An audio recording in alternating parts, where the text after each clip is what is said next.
Hello, everyone, and welcome to the 23rd episode of CCLG's Research Talks for Parents and Public. I'm Ellie Ellicott, and my job is sharing research with our supporters. So let's start with some housekeeping. We'll be holding a Q&A session at the end of the talk, so please do submit your questions whenever you think of them using the Q&A button that's at the bottom of your screen. If you'd like to use the chat function, please make sure you have set the to drop down to everyone or people may not see your message. So the webinar is being recorded and will be available publicly on our YouTube channel. I will send out the link as soon as it's ready to watch. So this month's talk is called Why Use Artificial Intelligence with Childhood Cancer Scans? And it's being led by Dr. Heather Rose. Heather is an imaging and computing scientist at the NHS. She previously was part of the Children's Brain Tumour Research Team at the University of Birmingham, where she worked with Professor Andrew Peet on a Little Princess Trust-funded project to develop an app that could use scans to identify brain tumour type.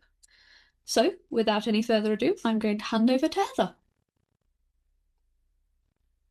Thank you for having me. So I'm really excited today to talk to you about artificial intelligence, and I will just grab my slides.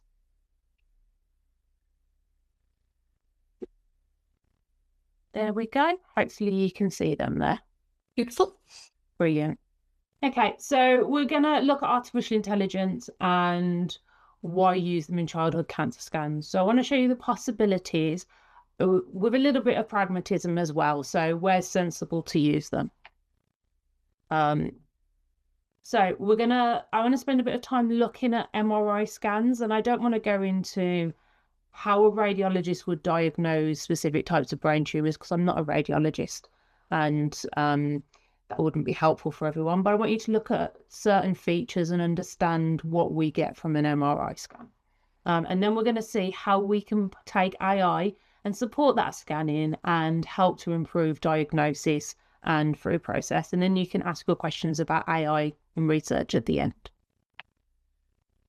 So I know most people on this call probably know more about pediatric brain tumours than I do, but if you are new to this field, when we refer to CNS tumours, so these are the central nervous system tumours, this includes brain tumours, and they are the most common type of solid tumour in paediatrics, the most common cause of childhood cancer deaths. Now, diagnosis, treatment and management is a complex process, and it can involve multiple specialities, teams and techniques. Now, I've just popped down here just a screen capture of the WHO classification of tumours, specifically for central nervous systems. Now, this includes adult brain tumours, but if you were to go look at this, you would find that paediatric tumours are very complex. They vary. A paediatric brain tumour is not just a tumour. There are lots of different subdiagnoses, genetic classifications. They're very complex and difficult to diagnose in some cases. Now, magnetic resonance imaging is a key investigation in the diagnosis of childhood solid tumours. However, scanning and analysis can be complex. So AI has the potential to improve how we scan patients, how we interpret these results, and how we can try and make more accurate, faster clinical decisions. So as said before, the research I'm going to present here is mine, but also other researchers that all worked under Professor Andrew Peet, who is now retired but still doing research at the University of Birmingham. And we've always been heavily funded by charity funding. So first of all, let's start with MRI scans. So when we talk about MRI scans, what we're effectively doing is we're taking a person or an object and we're putting them inside a big magnet. And there's lots of different ways we can run MRI scans, but what we really want to think about is if you go back to your school days and you think about hydrogen is connected to a lot of molecules, but specifically water. And we're looking at the signal from the water in your body most of the time. I'll deviate when we're not looking at that. So when we put you in an MRI scanner, we want to look at different behaviours of the water in your body. Now, there's loads of different MRI scans we can do. There's loads of different ways we can interpret them. In paediatric brain tumours, we have a really strong, focused working group that looks at the response assessment in paediatric neuro-oncology. So what type of MRI scans you should do when you want to look at brain tumours and how you should interpret them. So I just want to go through the ones that they recommend. So we have something in MRI called standard imaging, and I just want to familiarize you with what images look like, what MRI images look like. So these are an MRI image, same patient, two different types of MRI image though. And just to orientate you, up here would be your nose. So this is a slice that goes directly through your head, and we build up slices to build up like a 3D image. So your nose would be here, your ears would be on the side here, and this would be the back of your head. This is going through the center of the brain. So this is a T1 image, and this just relates to one of the behaviors of the water that we're seeing in the magnet within your body. And what we tend to see is that these ventricles, so this is where the fluid is within your brain, are dark on a T1 image. And then we have white matter, which is kind of the connectivity map of your brain. These are these lighter regions here, okay? And then we have the grey matter, which are these greyer, darker regions. And you can see the scalp, so that's really bright on a T1 image. Now, if I look at exactly the same brain, exactly the same structures, but on a T2 image, you can see that our signals are different. So you can see that by playing with the MRI scanner, we can look at different features. So now all the fluid that we see in the ventricles is brighter. It shows up brighter on the MRI scans. This time our white matter, which is named because it was originally seen on the T1, is now dark, okay? And our grey matter is slightly brighter. So we've got these structural images, and we can interpret them in different ways. So these RAPNO guidelines recommend that you look for a tumour on a T2 and a T2 flare, which I'll talk about in a minute. So just to orientate you, this is a slice that's in the same orientation but lower down in the head of a patient with a brain tumour. So this is where the nose is, and you can see the nose cavities here and the sinuses. You can see an ear here and an ear here, and this is the back of the head. Now there's lots of structures going on here, and this is what we would generally call normal appearing brain down here. But we can see something here that isn't normal appearing, and this is our brain tumour. Now you can see that there's lots of variations in signal. So on this T2 image, remember we saw earlier with the ventricles, bright images, bright regions tend to be fluid, cystic, but they can have other meanings. And we want to find out, so we can see this bright region here, is this a certain feature of the tumour or is this a cyst? These regions here, are they cyst? Are they free fluid? So we can do something called a T2 flare. What a T2 flare is, same T2 image, but we get rid of all the signal from the free fluid. And what this allows us to see is there cysts in the tumour, which is one of the features the doctors would want to look at when doing diagnosis. So if we go over to this T2 flare image, we can see this hot spot here, this bright region, disappears and it isn't as bright. So we know that's a cyst and we're getting rid of the signal, and that's from just doing these two types of scan. Now, if we had something called edema, which we don't have on this scan, that is where fluid is forced into this normal appearing tissue, and it would be bright on here on the T2 scan, but we wouldn't know if it was edema until we did other scans. And that's where the T2 flare is useful, because the free fluid, the cysts, the ventricles, that signal disappears, but the edema would still be apparent. Now, if I go back to that T1 scanning that we talked about earlier, we can see the same patient again. So we've got the nose, the ears, the side and the head. We can kind of see that there is a tumour here, but we don't have as much features as we did on the T2 scan. It's a lot flatter image. There's not a big variation in contrast. Now, what we can do with a T1 scan is we can give people contrast agents, so gadolinium, and that's an injection. And what it does is it goes through all the blood vessels, and then when it reaches areas where there is a breakdown of what we call the blood-brain barrier, it can get into regions where there's tissue damage from the tumour, and it can make that area look brighter on a T1 scan. And this is what we have over here. So the difference between these scans, this is a T1, this is a T1 after we've given someone contrast. And you can see this bright enhancing rim is what we call it. And then you can see these darker regions in the center. Now, radiologists and specialist clinicians are able to take all these features, combine them, and try and understand what type of tumour it is. Is it more aggressive? Is it less aggressive? Now, we call these standard imaging because we're very much looking at structure. We can do stuff that's more, we call it advanced imaging or functional imaging. And I'm just going to talk about two. One that we call advanced, but is pretty much standard now within neuroimaging for brain tumours, and one that's less so. So we're going to look at diffusion. Now, the first thing you're going to notice is that this is very pixelated compared to the other images. With the other images, we want them to be really refined in how we can look at the structure and the detail and look at different features that we can see within the brain. What we do with diffusion imaging is them water molecules where we get all our signal from, we want to know how they're moving around. So if you remember back again to when you did science at school, when we talk about diffusion, it's about free movement. So these water molecules are bouncing around in random directions. Now, if I was to put them really closely packed in, so there's lots of walls around them, we get something that's called restricted diffusion. Now, if there's no restriction, I get really bright areas. If there's lots of restriction, and in the context of a brain tumour, that's where there's lots of cells really tightly packed together, so we have a high cell density, that's where we have these dark regions. So I'm not really interested from these scans about whether I can see a lot of fine structure.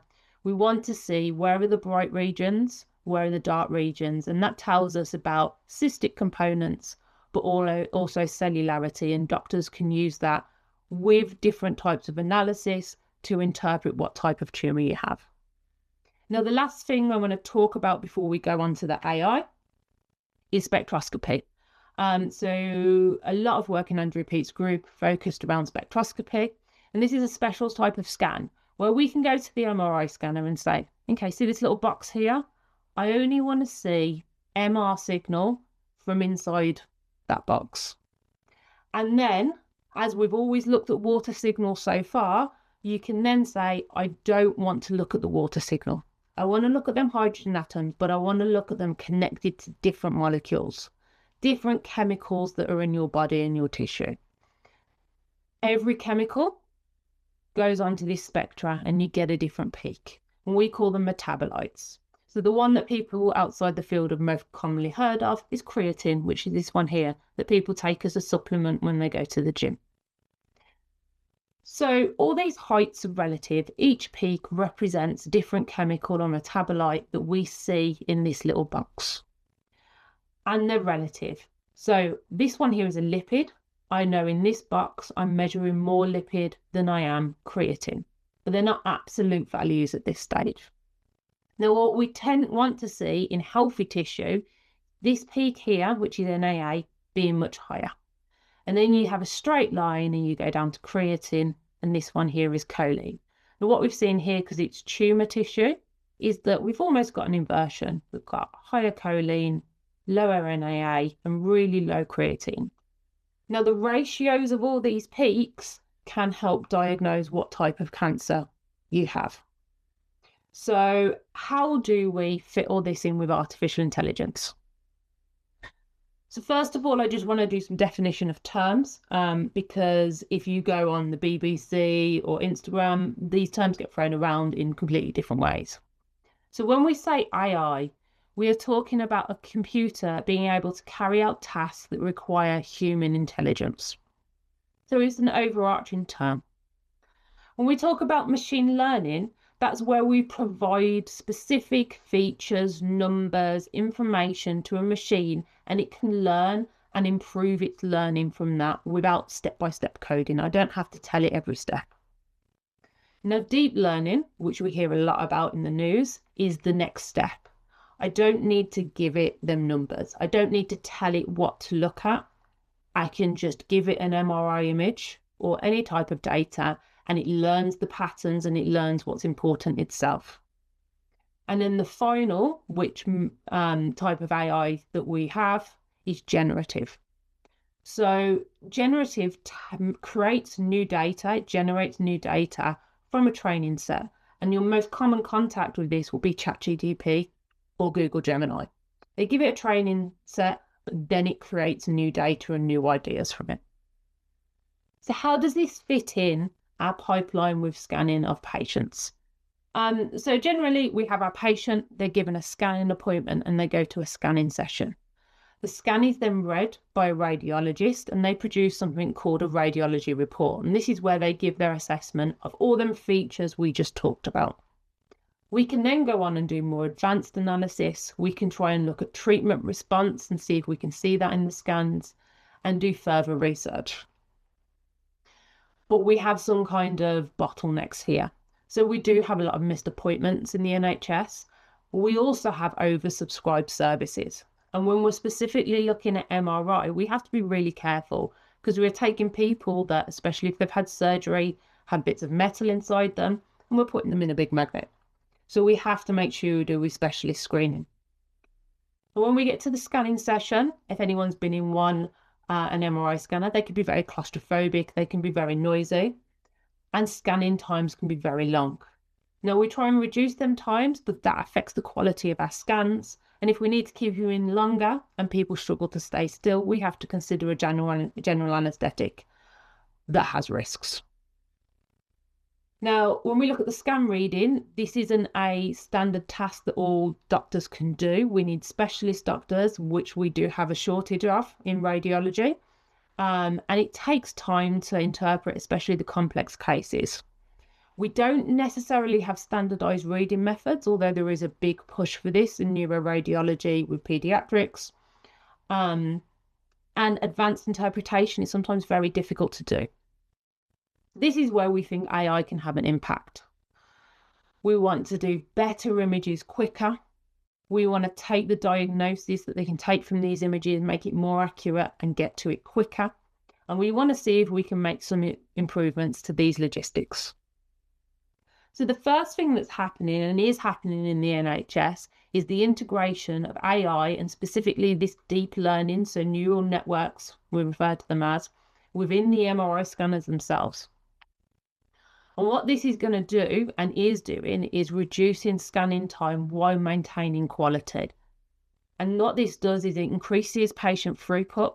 It reduces patient discomfort, so people are in the scanner for less amount of time, and reduces the need for general anaesthetic. So how does this work?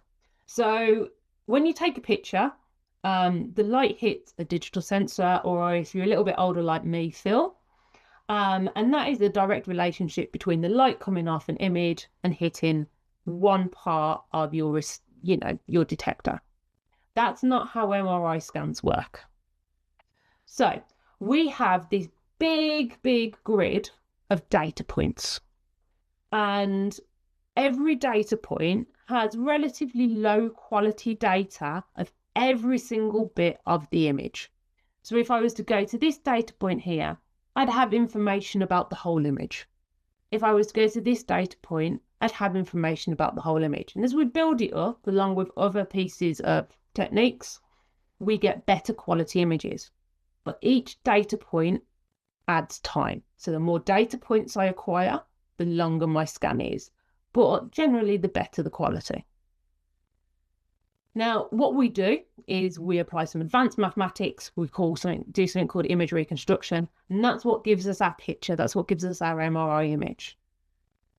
We can do other advanced techniques. We have lots of methods for speeding up these scans, but it's not quite enough, especially in pediatrics where it can be difficult for patients to stay still and stay in the scanner. Now, what we can do is remove them points. So we remove some data points, we're reducing the time, but we're also reducing the quality.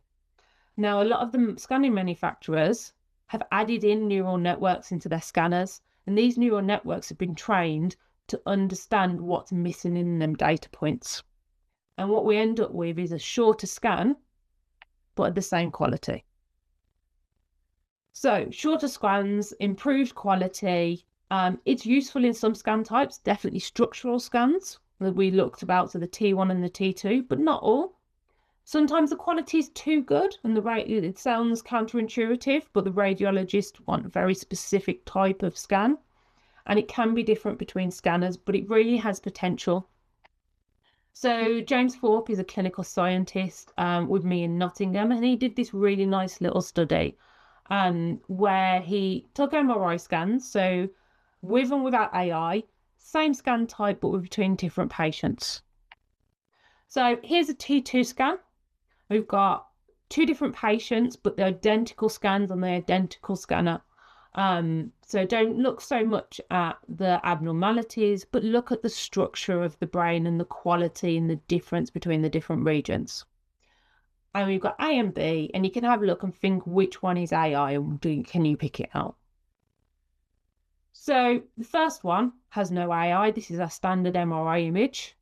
Our second one, which is relatively comparable in quality, is an AI reconstruction image. So it is the image from the patient, but we've used AI to speed up, and we save 27%. So it's 30 seconds of that scan time. We can do it again for the T1, and you can see a variability in quality slightly, but you can still see all the features of the brain. And here we use AI on the first one and not on the second one, and we save nearly 50 seconds. Okay, and this all adds up. And we can do it again with the flare. Now, neither of these are brilliant quality MRI scans. They're in a slightly different orientation. But what we can see is that we have a time saving of 50% by using AI in this reconstruction. So when you look at protocols overall, what James found is that on average, it's 20 minutes to have an MRI scan, whether you're looking at a standard or an epilepsy scan. But by using the AI additions to the scanning methods, you can reduce that to 15 minutes, which in paediatrics can make a massive difference. Now, this isn't applied in paediatrics at the moment because we need to do a bit more testing, but the potential is for it to be there very soon. So we know we can do the scans better, but what do we do with them when we've got them? How do we aid this diagnosis? So if we take our T2 scan from earlier, and there's lots of information in here, but I'm really concerned with this area here, the bit that we can see there is tumour. And we call this drawing a region of interest. And this is where our feature extraction, so remember when I said earlier, we look at machine learning and we tell it what to look at. This we do manually, and it's called region of interest drawing or delineation. And we say, just look and give me the features from the tumour area. Called feature extraction, and we can get size, volume, but also then pixel values. So it can tell me about the structure, the diffusion, if I had spectroscopy, the chemistry, and we can look at flow in the area as well, but we're not touching that today. And we can use this to help with diagnosis, treatment, response, and survival. But there are problems. Regions of interest drawing is really time consuming, and there's variability between people. So people with different skill sets, so a radiologist will draw a much better region of interest than me, but then I have more experience than other people. So you get a variability. People who have drawn the same region of interest on the same scan at different times also draw different regions of interest. And lots of groups across the world have different methods for defining these and what they do and don't want to include. Now, when we look at the diagnosis end, we end up, when we've extracted all these features, with really complex layered data. Sometimes the relationship between the diagnosis and the numbers that we have are unclear, and they can be impossible to manually process. And these are two key regions where we can take AI and try and speed up and improve our accuracy. So the first one being the regions of interest. So the Bratch challenge, many years ago, you may have heard that on the BBC website, a computer can find a brain tumour much better than a radiologist or a specialist doctor. And that came from this study. So it's been going for many years, and it started in adult brain tumours. And what it is a challenge. They have a set of images, they send them out, and they say to researchers across the world, see who can do the best drawing, region of interest drawing using a computer. So I worked with a team at Aston University, and there is a paediatric branch of this now, and we entered a couple of years ago. Don't want to go into too much detail, but I just want to flag up we take the clinical scan. So we're not doing anything super fancy, something that isn't accessible to all centres. We take the clinical scan, so our T1 post-contrast, our flare and our T2. We feed it into the AI, and then we do something that's called a cascade method. And what it does is we give it to the AI and we say, try and learn where our enhancing tumour, our cystic components, our edema, try and learn where it is. And hopefully it can learn and separate out these regions from the brain. So this is what we were able to achieve. So this is our reference image. So you can see the brain tumours here. These are all different cases on these patients. And you'll see the scans that we talked about earlier. So the T1, the post-contrast, the flare and the T2. This is the ground truth. And the ground truth is always drawn by an expert, so a radiologist. This is the actual truth. What is edema? What is the tumour? Which are our cystic components? And these are just different examples. And you'll see, so this is the best. So a number closest to 1 on these scores here is best. 0 is the worst. So we're doing reasonably well, over halfway. And that's on our worst case. And what you'll see is that the less complex the tumour is, the more accurate the predicted AI segmentation is. So you can see here we do really well between this is what we're actually expecting the tumour to look like.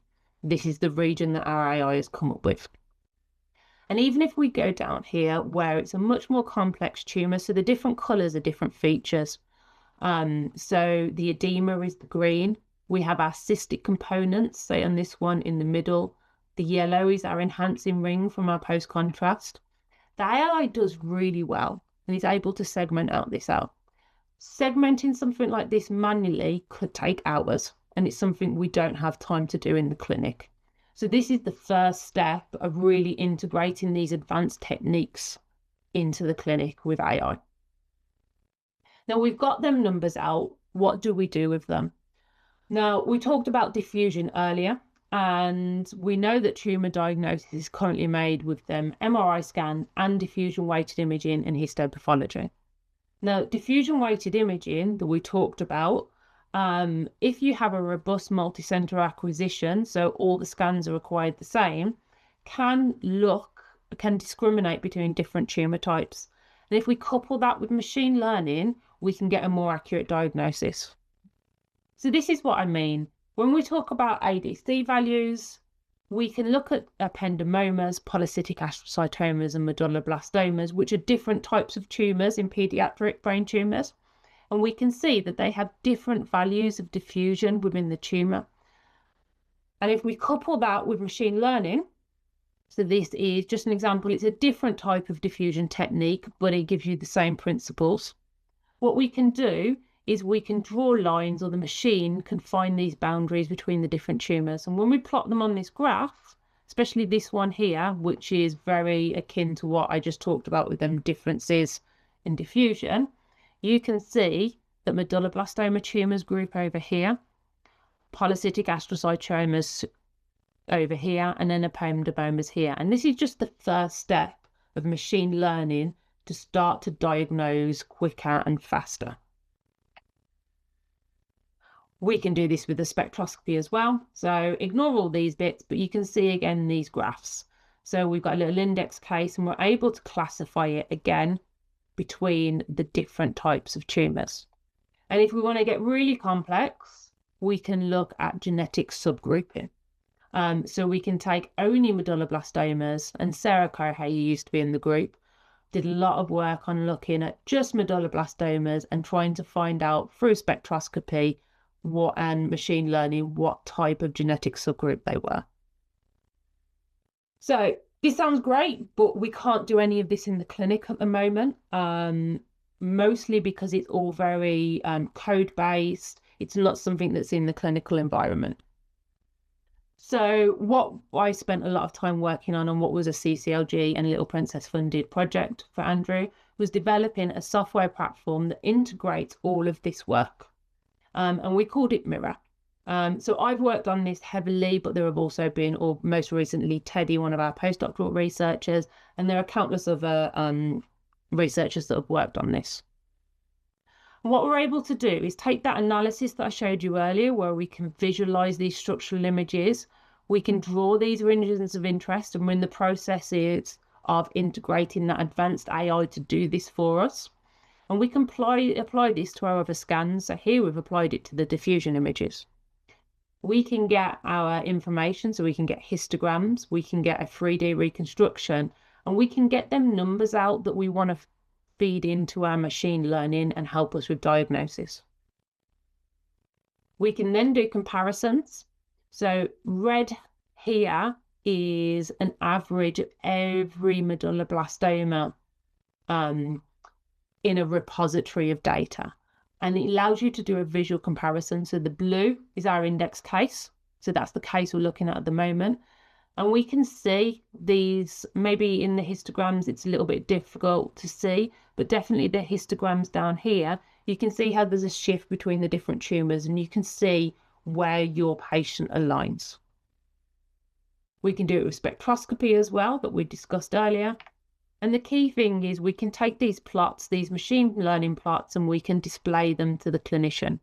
And again, we can integrate the machine learning and provide it. So it sounds great, let's do it, but it doesn't quite work like that. So there's two recent publications from the RAPNO group that I spoke about earlier, and they're very much focused on AI. So there is one, and they'd be really useful for people to go read. Part one is the current state of play, and the current state of play is that we don't have big data sources, we don't have the infrastructure, but we do have the appetite to really integrate this AI into children's brain tumour diagnosis. Part two is about how do we get to the point where we can integrate. And there are lots of recommendations, too much to go into in this presentation, but I just want to pull out a few key points. So the biggest one with AI is data. So we all know AI needs a lot of data to be trained, to understand and to learn. Now we're really lucky in the Children's Brain Tumour Research team that we have access to the functional imaging of tumours research study. And that is a database of MRI images contributed by patients and parents on a clinical study that allows us to have a national database where researchers can access these scans and develop these techniques. And there's a big push from these guidelines for more centralised data initiatives and also fair data principles, which means that we're able to share this data in a fair, accessible, anonymised way, but to allow researchers to access it and stop people siloing it, because sometimes data gets siloed in research. There's a big push for infrastructure improvement. So within the NHS, we need better infrastructure with regards to computers, computer capabilities, and how we look at how our AI learns while protecting privacy of patients. We need to look at validity.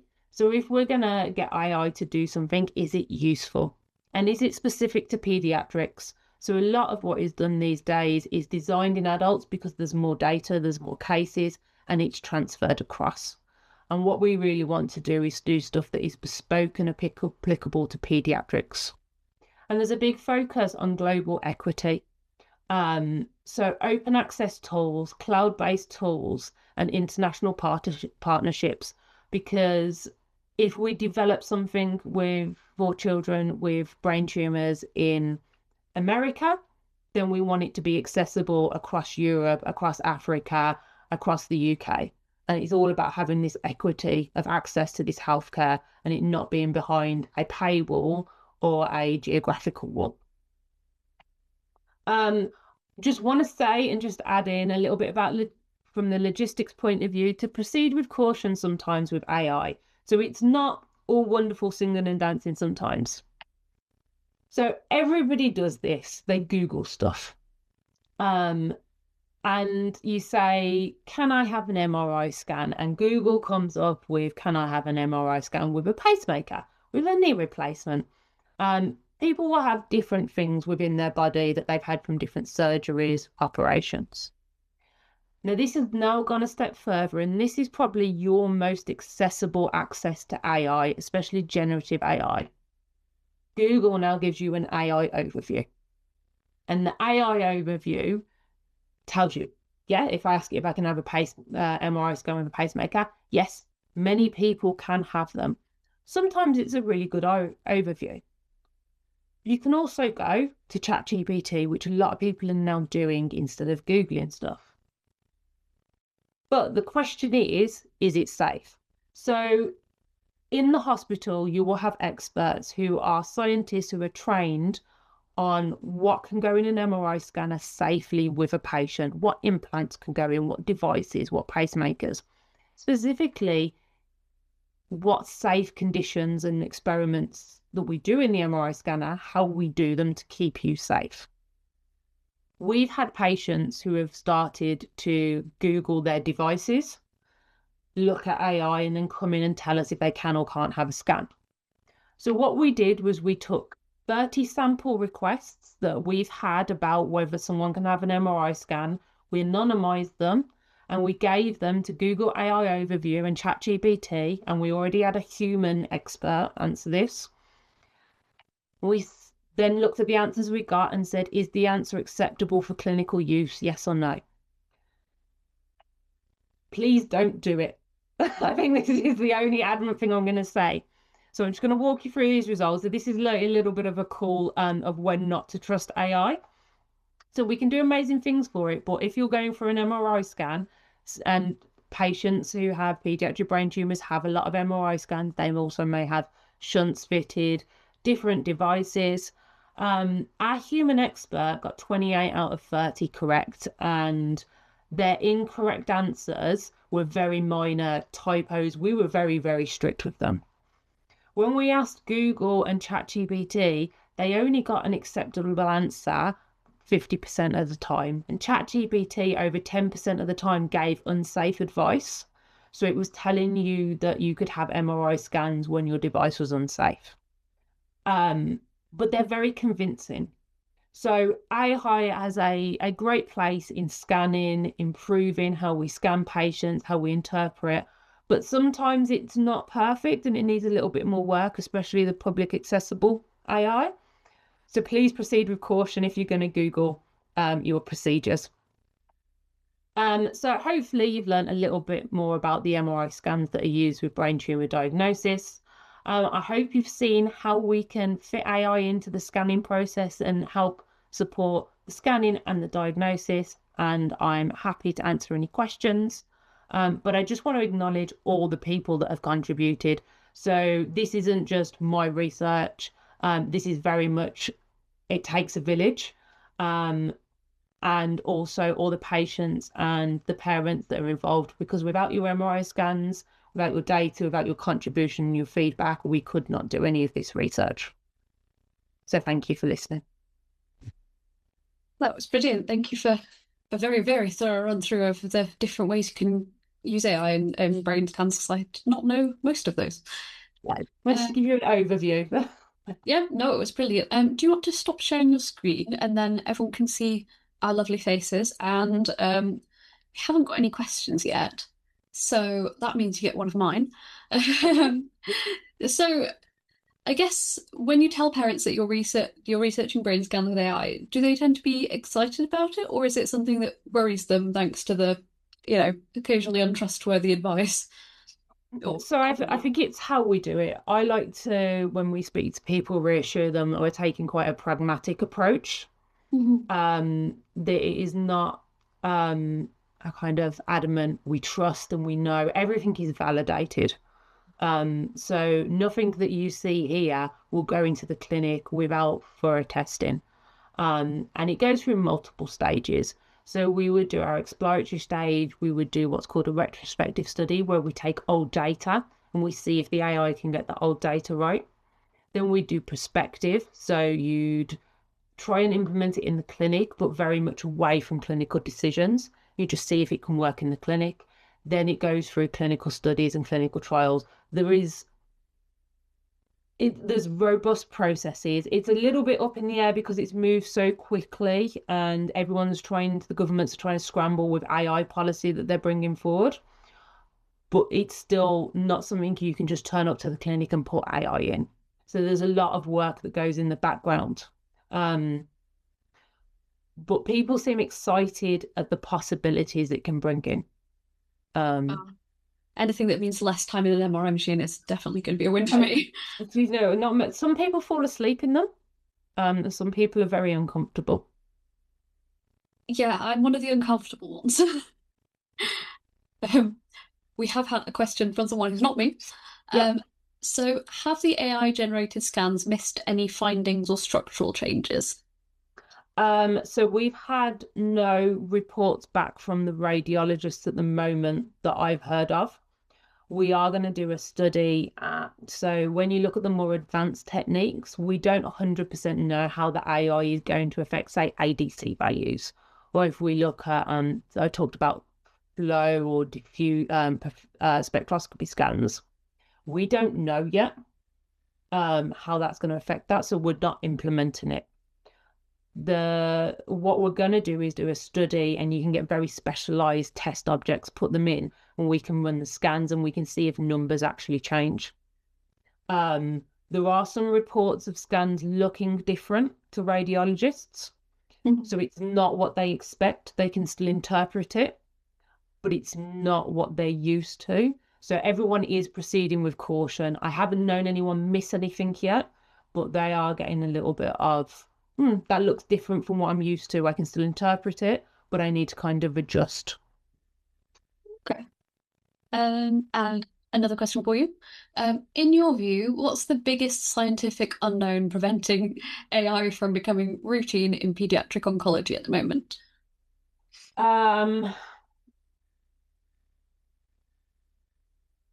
Oh, that's a good question.